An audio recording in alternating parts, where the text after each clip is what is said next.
দর্শক, উদ্বোধনের পর প্রথমবারের মতো জুলাই গণ অভ্যুত্থান স্মৃতি জাদুঘর পরিদর্শন করছে এনসিপির আহ্বায়ক নাহিদ ইসলাম সহ এনসিপির প্রতিনিধি দল। এ বিষয়ে জানাতে সেখান থেকে সরাসরি যুক্ত হচ্ছেন সহকর্মী মোহনা ইসলাম। মোহনা, এনসিপির প্রতিনিধি দলের জুলাই স্মৃতি জাদুঘর পরিদর্শন সম্পর্কে কি তথ্য রয়েছে আপনার কাছে, বিস্তারিত জানাবেন।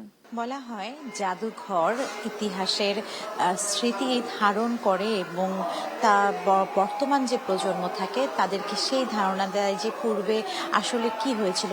তেমনটি গণভবন যে প্রাক্তন গণভবন এখন বর্তমানে জুলাই গণ অভ্যুত্থান স্মৃতি জাদুঘর নামে যেটি পরিচিত, সেটি 5ই আগস্ট উদ্বোধন হয়েছিল।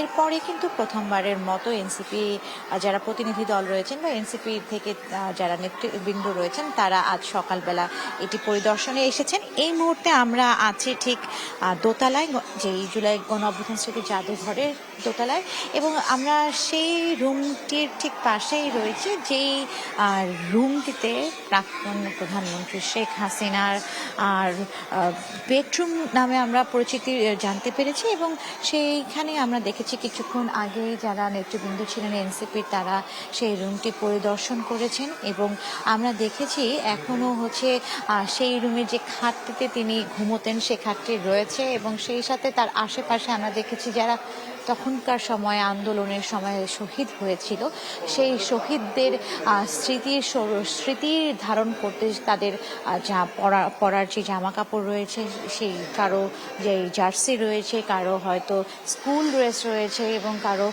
মায়ের ছবি, তাদের ছবি, এবং যে বিছানাটিতে শেখ হাসিনা ঘুমোতেন সেই বিছানায় কিন্তু শহীদদের নাম লেখা রয়েছে। সেই বিছানায় রয়েছে রক্তাজড়িত যেই শার্ট, যেই গেঞ্জি সহ আমরা সেই বিষয়গুলো দেখেছি। এবং কিছুক্ষণ আগে আমরা যেখানটিতে দাঁড়িয়েছিলাম এখানে এনসিপির নেতৃবৃন্দ এখানে ছিলেন, এবং আমরা দেখেছি যে তারা এখনো পরিদর্শন করছেন জাদুঘর, এবং জাদুঘরের বিভিন্ন জায়গায় যে স্মৃতিগুলো রয়েছে, স্মৃতি সম্বলিত যেই স্থানগুলো রয়েছে সেই স্থানগুলো পরিদর্শন করেছেন তারা।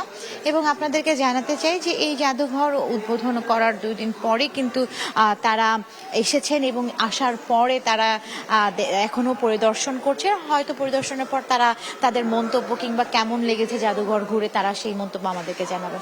তো জাদুঘর থেকে এই ছিল আমার কাছে সর্বশেষ।